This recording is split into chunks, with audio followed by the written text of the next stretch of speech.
ताजा भविष्य को और समृद्ध करेगा।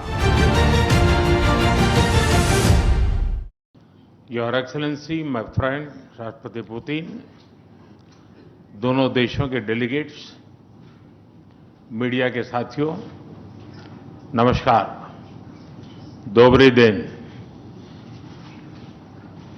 आज भारत और रूस के 23वें शिखर सम्मेलन में राष्ट्रपति पुतिन का स्वागत करते हुए मुझे बहुत खुशी हो रही है। उनकी यात्रा ऐसे समय हो रही है जब हमारे द्विपक्षीय संबंध कई ऐतिहासिक माइलस्टोन के दौर से गुजर रहे हैं। ठीक 25 वर्ष पहले राष्ट्रपति पुतिन ने हमारी स्ट्रेटेजिक पार्टनरशिप की नींव रखी थी। 15 वर्ष पहले 2010 में हमारी साझेदारी को special and privilege strategic partnership का दर्जा मिला। पिछले 2.5 दशक से उन्होंने अपने नेतृत्व और दूरदृष्टि से इन संबंधों को निरंतर सींचा है। हर परिस्थिति में उनके नेतृत्व ने आपसी संबंधों को नई ऊंचाई दी है। भारत के प्रति इस गहरी मित्रता और अटूट प्रतिबद्धता के लिए मैं राष्ट्रपति पुतिन का, मेरे मित्र का हृदय से आभार व्यक्त करता हूं। फ्रेंड्स, पिछले 8 दशकों में विश्व में अनेक उतार चढ़ाव आए हैं। मानवता को अनेक चुनौतियों और संकटों से गुजरना पड़ा है और इन सब के बीच भी भारत रूस मित्रता एक ध्रुव तारे की तरह बनी रही है। परस्पर सम्मान और गहरे विश्वास पर टिके ये संबंध समय की हर कसौटी पर हमेशा खरे उतरे हैं। आज हमने इस नींव को और मजबूत करने के लिए सहयोग के सभी पहलुओं पर चर्चा की। आर्थिक सहयोग को नई ऊंचाइयों पर ले जाना हमारी साझी प्राथमिकता है। इसे साकार करने के लिए आज हमने 2030 तक के लिए एक इकोनॉमिक कोऑपरेशन प्रोग्राम पर सहमति बनाई है। इससे हमारा व्यापार और निवेश डाइवर्सिफाइड, बैलेंस और सस्टेनेबल बनेगा और सहयोग के क्षेत्रों में नए आयाम भी जुड़ेंगे। आज राष्ट्रपति पुतिन और मुझे इंडिया रशिया बिजनेस फोरम में शामिल होने का अवसर मिलेगा। मुझे पूरा विश्वास है कि ये मंच हमारे बिजनेस संबंधों को नई ताकत देगा। इससे एक्सपोर्ट, को प्रोडक्शन और को इनोवेशन के नए दरवाजे भी खुलेंगे। दोनों पक्ष यूरेशियन इकोनॉमिक यूनियन के साथ एफटीए के शीघ्र समापन के लिए प्रयास कर रहे हैं। कृषि और फर्टिलाइजर के क्षेत्र में हमारा करीबी सहयोग फूड सिक्योरिटी और किसान कल्याण के लिए महत्वपूर्ण है। मुझे खुशी है कि इसे आगे बढ़ाते हुए अब दोनों पक्ष साथ मिलकर यूरिया उत्पादन के प्रयास कर रहे हैं। फ्रेंड्स, दोनों देशों के बीच कनेक्टिविटी बढ़ाना हमारी मुख्य प्राथमिकता है। हम आईएनएसटीसी, नॉर्दर्न सी रूट, चेन्नई व्लादिवोस्टोक कॉरिडोर पर नई ऊर्जा के साथ आगे बढ़ेंगे। मुझे खुशी है कि अब हम भारत के सी फेरर्स की पोलर वाटर्स में ट्रेनिंग के लिए सहयोग करेंगे। यह आर्कटिक में हमारे सहयोग को नई ताकत तो देगा ही, साथ ही इससे भारत के युवाओं के लिए रोजगार के नए अवसर बनेंगे। उसी प्रकार से शिप बिल्डिंग में हमारा गहरा सहयोग मेक इन इंडिया को सशक्त बनाने का सामर्थ्य रखता है। यह हमारे विन विन सहयोग का एक और उत्तम उदाहरण है, जिससे जॉब्स, स्किल्स और रीजनल कनेक्टिविटी सभी को बल मिलेगा। ऊर्जा सुरक्षा भारत रूस साझेदारी का मजबूत और महत्वपूर्ण स्तंभ रहा है। सिविल न्यूक्लियर एनर्जी के क्षेत्र में हमारा दशकों पुराना सहयोग क्लीन एनर्जी की हमारी साझा प्राथमिकताओं को सार्थक बनाने में महत्वपूर्ण रहा है। हम इस विन विन सहयोग को जारी रखेंगे। क्रिटिकल मिनरल्स में हमारा सहयोग पूरे विश्व में सिक्योर और डाइवर्सिफाइड सप्लाई चेन सुनिश्चित करने के लिए महत्वपूर्ण है। इससे क्लीन एनर्जी, हाईटेक मैन्युफैक्चरिंग और न्यू एज इंडस्ट्रीज में हमारी साझेदारी को ठोस समर्थन मिलेगा। फ्रेंड्स, भारत और रूस के संबंधों में हमारे सांस्कृतिक सहयोग और पीपल टू पीपल टाइज का विशेष महत्व रहा है। दशकों से दोनों देशों के लोगों में एक दूसरे के प्रति स्नेह, सम्मान और आत्मीयता का भाव रहा है। इन संबंधों को और मजबूत करने के लिए हमने कई नए कदम उठाए हैं। हाल ही में रूस में भारत के 2 नए कॉन्सुलेट्स खोले गए हैं।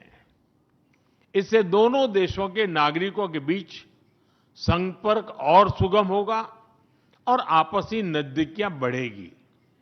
इस वर्ष अक्टूबर में लाखों श्रद्धालुओं को काल्मिकिया में इंटरनेशनल बुद्धिस्ट फोरम में भगवान बुद्ध के पवित्र अवशेषों का आशीर्वाद मिला।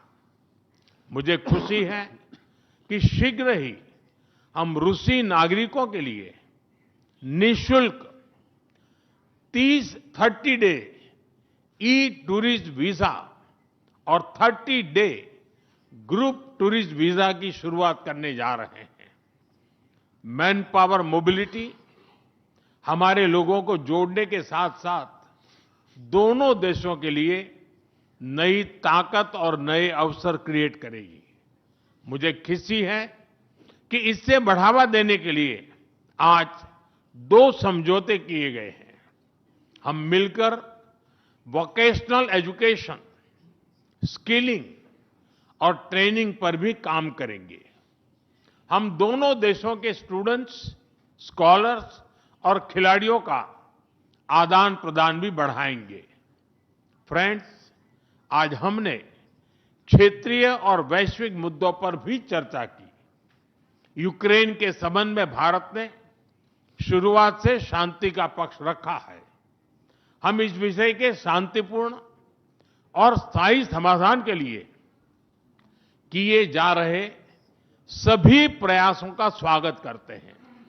भारत सदैव अपना योगदान देने के लिए तैयार रहा है और आगे भी रहेगा। आतंकवाद के विरुद्ध लड़ाई में भारत और रूस ने लंबे समय से कंधा मिलाकर सहयोग किया है। पहलगाम में हुआ आतंकी हमला हो या क्रोकस सिटी हॉल पर किया गया कायरतापूर्ण आघात, इन सभी घटनाओं की जड़ एक ही है। भारत का अटल विश्वास है कि आतंकवाद मानवता के मूल्यों पर सीधा प्रहार है और इसके विरुद्ध वैश्विक एकता ही हमारी सबसे बड़ी ताकत है। भारत और रूस के बीच यूएन, G20, ब्रिक्स, एससीओ तथा अन्य मंचों पर करीबी सहयोग रहा है। करीबी तालमेल के साथ आगे बढ़ते हुए हम इन सभी मंचों पर अपना संवाद और सहयोग जारी रखेंगे। एक्सेलेंसी, मुझे पूरा विश्वास है कि आने वाले समय में हमारी मित्रता हमें ग्लोबल चैलेंजेस का सामना करने की शक्ति देगी और यही भरोसा हमारे साझा भविष्य को और समृद्ध करेगा। मैं एक बार फिर आपको और आपके पूरे डेलीगेशन को भारत यात्रा के लिए बहुत बहुत धन्यवाद देता हूं। स्पासिबा।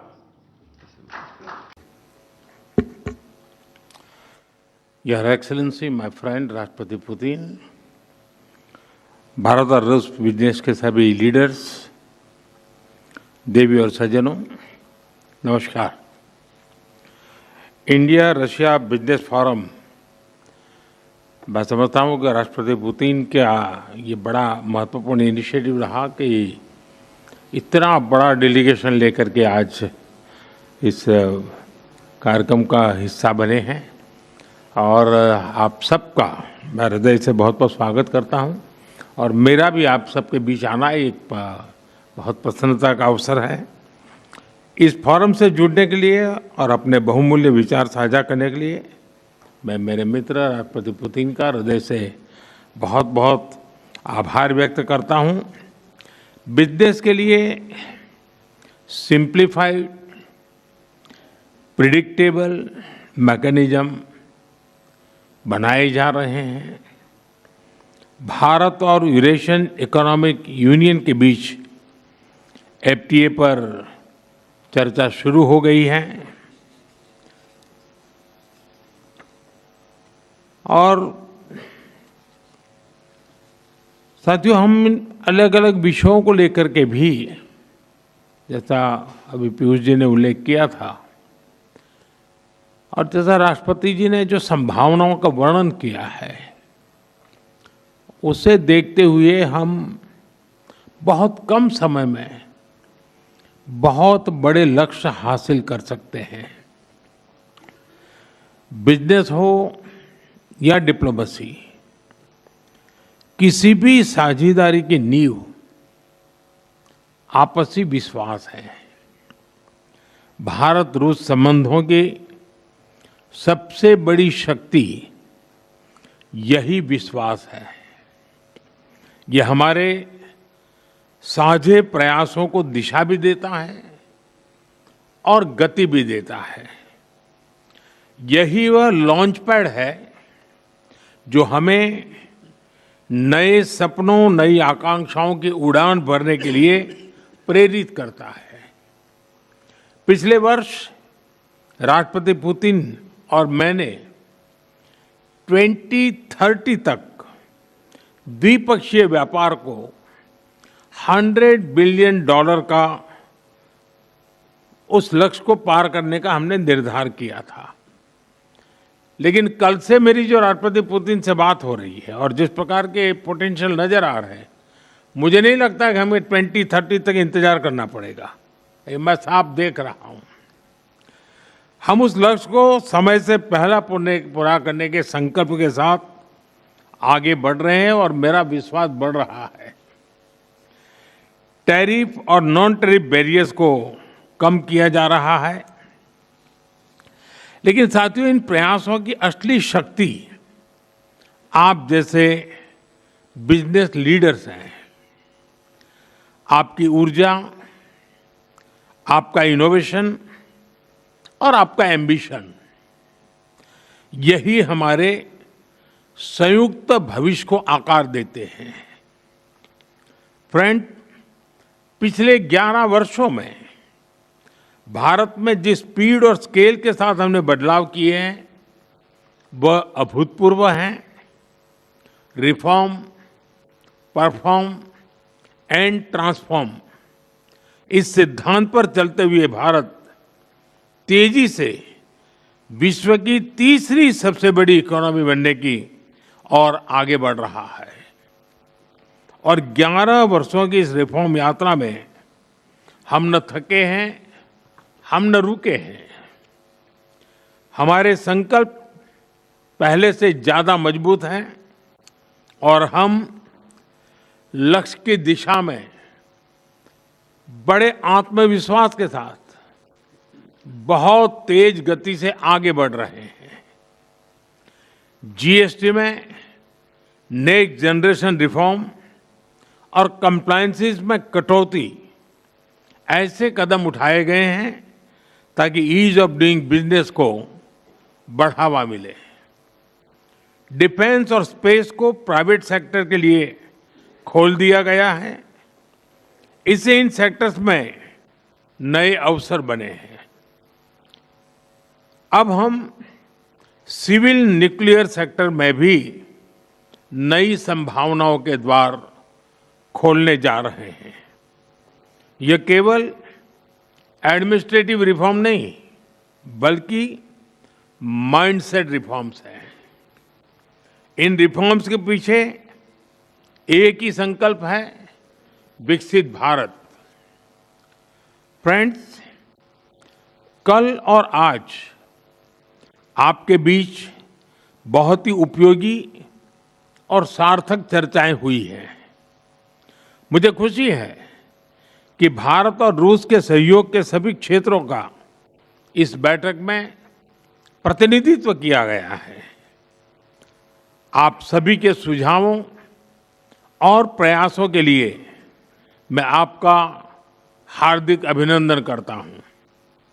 मेरी ओर से हमारे सहयोग को आगे बढ़ाने के लिए कुछ विचार आपके सामने मैं रखता हूं। पहला, लॉजिस्टिक्स और कनेक्टिविटी के क्षेत्र में आज की बैठक में राष्ट्रपति पुतिन और मैंने हमारे कनेक्टिविटी के पूरे पोटेंशियल को रियलाइज करने पर बल दिया है।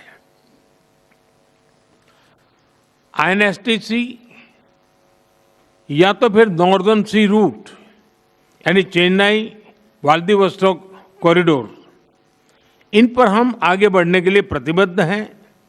जल्द ही इस दिशा में प्रगति होगी। इससे ट्रांजिट टाइम घटेगा, कॉस्ट कम होगी और बिजनेस के लिए नए मार्केट्स खुलेंगे। डिजिटल टेक्नोलॉजी की ताकत के साथ हम कस्टम्स, लॉजिस्टिक्स और रेगुलेटरी सिस्टम को वर्चुअल ट्रेड कॉरिडोर से जोड़ सकते हैं। इससे कस्टम्स क्लियरेंस तेज होगा, पेपर वर्क घटेगा और कार्गो मूवमेंट अधिक सीमलेस बनेगा। दूसरा, मरीन प्रोडक्ट्स। हाल ही में रूस द्वारा भारत से डेयरी और मरीन प्रोडक्ट्स के निर्यात के लिए भारतीय कंपनियों की लिस्ट में विस्तार किया गया है। इससे भारत के एक्सपोर्टर्स के लिए नए अवसर बने हैं। भारत के high quality marine products, value added sea food, processed food, इसकी बड़ी मात्रा में ग्लोबल डिमांड है। हम cold chain logistics, deep sea fishing और फिशिंग हार्बर्स के मॉडर्नाइजेशन में जॉइंट वेंचर और टेक्नोलॉजी पार्टनरशिप बना सकते हैं। इससे रूस की डोमेस्टिक डिमांड भी पूरी होगी और भारतीय उत्पादों को नए मार्केट भी मिलेंगे। तीसरा, automobile sector. Bharat affordable, efficient EVs, two wheelers और सीएनजी मोबिलिटी सॉल्यूशंस में आज ग्लोबल लीडर है। रूस एडवांस मटेरियल का बड़ा प्रोड्यूसर है। हम मिलकर ईवी मैन्युफैक्चरिंग, ऑटोमोटिव कंपोनेंट्स और शेयर्ड मोबिलिटी टेक, इसमें साझेदारी कर सकते हैं। इससे हम न केवल अपनी जरूरतों को पूरा कर सकेंगे, बल्कि ग्लोबल साउथ, विशेषकर अफ्रीका के विकास में भी योगदान दे सकते हैं। चौथा, फार्मा। भारत आज विश्व भर में किफायती मूल्यों पर उच्चतम क्वालिटी की दवाइयां सप्लाई कर रहा है। इसलिए भारत को फार्मेसी ऑफ द वर्ल्ड भी कहा जाता है। हम दोनों मिलकर joint vaccine development, cancer therapies, radio pharmaceuticals और एपीआई सप्लाई चेन में सहयोग कर सकते हैं। इससे हेल्थ केयर सिक्योरिटी भी बढ़ेगी और नई इंडस्ट्रीज भी विकसित होगी। पांचवा, टेक्सटाइल। भारत के पास नेचुरल फाइबर से लेकर टेक्निकल टेक्सटाइल तक विशाल क्षमता है। डिजाइन, हैंडीक्राफ्ट्स और कारपेट्स में हमारी वैश्विक पहचान है। रूस पॉलीमर और सिंथेटिक रॉ मटेरियल्स का बड़ा प्रोड्यूसर है। हम साथ मिलकर रेजिलिएंट टेक्सटाइल वैल्यू चेन बना सकते हैं। इसी तरह फर्टिलाइजर, सिरेमिक्स, सीमेंट मैन्युफैक्चरिंग और इलेक्ट्रॉनिक जैसे क्षेत्रों में भी सहयोग की कई संभावनाएं हैं। साथियों, सभी क्षेत्रों में सहयोग बढ़ाने में मैन पावर मोबिलिटी की महत्वपूर्ण भूमिका है। भारत आज दुनिया की स्किल कैपिटल के रूप में उभर रहा है। हमारा युवा talent technology, engineering, health care, construction, logistics हर क्षेत्र में ग्लोबल रिक्वायरमेंट्स को पूरा करने की क्षमता रखता है। रूस की डेमोग्राफिक और इकोनॉमिक प्रायोरिटीज को देखते हुए यह साझेदारी दोनों देशों के लिए अत्यंत उपयोगी है। जब हम भारत के टैलेंट को रूसी भाषा और सॉफ्ट स्किल में ट्रेनिंग देंगे तो हम मिलकर एक ऐसी रशिया रेडी वर्कफोर्स तैयार कर सकते हैं जो दोनों देशों की शेयर्ड प्रॉस्पेरिटी को गति देगी। फ्रेंड्स, आज हम अपने दोनों देशों के नागरिकों के लिए टूरिस्ट वीजा पर कई अहम हमने फैसले लिए हैं। इससे दोनों देशों के बीच टूरिज्म को बढ़ावा मिलेगा, टूर ऑपरेटर्स के लिए नए बिजनेस अपॉर्चुनिटीज बनेगी और रोजगार के नए अवसर खुलेंगे। फ्रेंड्स, आज भारत और रूस को इनोवेशन, को प्रोडक्शन और को क्रिएशन की नई यात्रा पर साथ चल रहे हैं। हमारा लक्ष्य आपसी व्यापार बढ़ाने तक सीमित नहीं है। हम पूरी मानवता की भलाई सुनिश्चित करना चाहते हैं। इसके लिए ग्लोबल चैलेंज का स्थायी समाधान तैयार करना है। भारत इस यात्रा में रूस के साथ कंधे से कंधा मिलाकर चलने के लिए पूरी तरह से तैयार है। मैं आप सबसे कहना चाहता हूं, कम make in India, partner with India and together let us make for the world. इन्हीं शब्दों के साथ मैं राष्ट्रपति पुतिन और आप सभी का आभार व्यक्त करता हूं। बहुत बहुत धन्यवाद।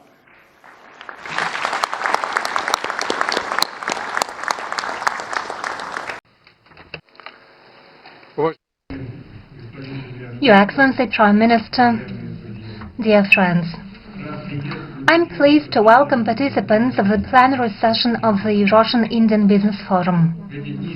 These days, New Delhi has brought together representatives of economic ministries and authorities, as well as heads of major companies and banks, heads of regions, parliamentarians from both our countries.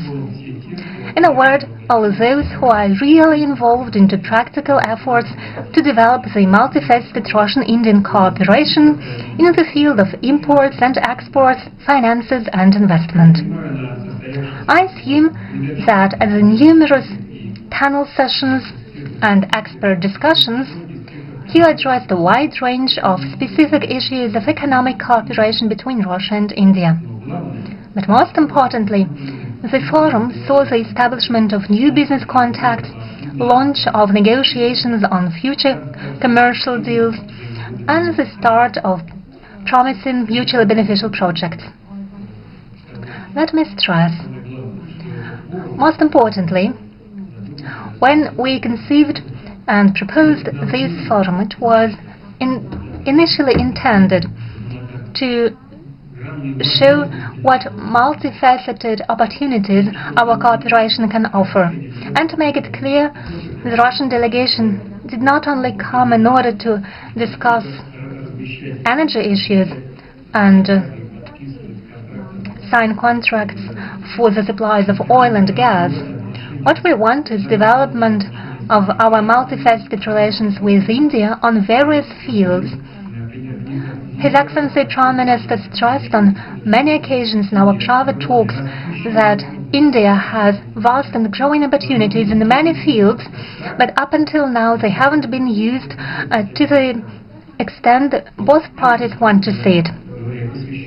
That is exactly the reason why we convened this forum. And speaking frankly, first and foremost, it focuses on the opportunities of the Indian economy, and we want to familiarize our economic operators with these opportunities so that both parties can satisfy the needs of each other. It is essential, since those are solid and multifaceted ties between Russian and Indian businesses that are one of the main pillars of special and privileged strategic partnership of our countries. Indeed, Russia and India are long-time trade partners. Trade volumes are growing at a sustainable pace, and over the past 3 years we saw a record increase of up to 80%. As a result, last year the Russian-Indian trade volume reached $64 billion. At the same time, it's obvious that there are vast opportunities for further increase of bilateral trade and investment. Russia and India have big consumer markets and an impressive economic, technological and resource potential. Once again, I would like to stress that under the leadership of His Excellency Modi, India is conducting an absolutely independent and sovereign policy, and at the same time achieves very good results in the economic field. Today, the Indian economy is one of the fastest growing in the world. Figures speak for themselves. Over a decade, the GDP of the country has almost doubled, and in terms of the purchasing power parity, it increased by 2.5 times. Thanks to the sound economic policy and such landmark initiatives by Prime Minister Modi as Make in India program, India is strengthening its technological sovereignty. The Indian processing and light industry, IT sector, and pharmaceuticals take leading positions in the world.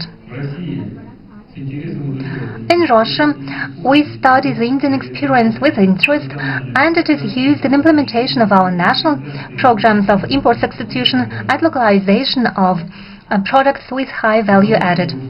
The leadership of two countries, and Prime Minister Modi and I in person, pay particular attention to deepening multifaceted economic ties between Russia and India. Following today's negotiations, we adopted the program for the development of Russian and Indian economic cooperation. This comprehensive document aims at making sure that we can achieve the goal Mr. Modi and I set for ourselves, so that we can increase the trade volume by 2030 to $100 billion. It requires most active efforts of business communities from both countries, aimed at further expanding and diversification of trade volumes and building balanced structure of reciprocal trade. Given the significant trade processes of Russia, the Russian business, our companies, are ready to manifold increase the purchase from India of a widest range of goods and services. We are interested in it, dear friends, because it makes our economy more resilient. From their part, Indian entrepreneurs, as was demonstrated by the forum, are equally interested in trading with Russia. They have something to offer, so the synergy is obvious. So it would only be logical that projects contributing to greater supplies of Indian products to Russia receive priority attention in implementation of the new export support program recently adopted by the government of Mr. Modi. From my part, I would like to assure the business circles that all useful initiatives aimed at development of mutual economic exchanges will be further supported by Russian ministries and authorities. No doubt, the key role in creating conditions for a truly free trade between our countries is played by the Intergovernmental Commission. It is important that together in close cooperation we eliminate the Romanian customs and administrative barriers which stay in the way of reciprocal movement of goods, services and capitals. In this regard, a strong impetus, as it seems, could be given by rapid signature of a preferential trade agreement between India and the Eurasian Economic Union. Free trade is unthinkable without a resilient system of bilateral settlements and reliable payment and insurance mechanisms. Tangible advantages are offered by the use of national currencies. It makes it possible to ensure uninterrupted financial transactions regardless of external developments. And obviously, accessibility of transport and logistics communications plays a crucial role. A lot is already being done in this regard. Implementation of the project to create the corridor south-north from Russia and Belarus to the Indian Ocean is ongoing, and infrastructure modernization of the Northern Sea route is being modernized in order to use it for the supplies of Indian goods to the world markets. Obviously, the cooperation of our two countries should not be limited to trade alone. We should move on and enhance our industrial cooperation. Together we should create new cutting-edge products and strengthen technological alliances. First and foremost in such advanced and knowledge-intensive sectors as digitalization, autonomous robotics, pharmaceuticals, including synthesis of efficient pharmaceuticals and production of high-tech medicine equipment. We are ready for broad cooperation with India in the field of artificial intelligence, where our countries have already advanced a lot. Russia is interested in participating in the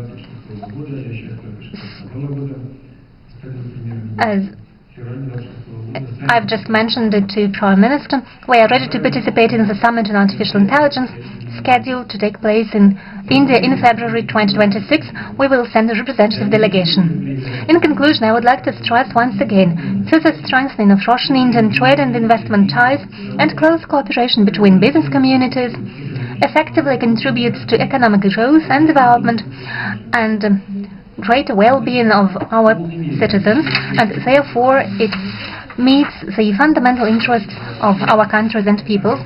I would like to wish to the participants and organizers of the forum all the best. Thank you for your attention.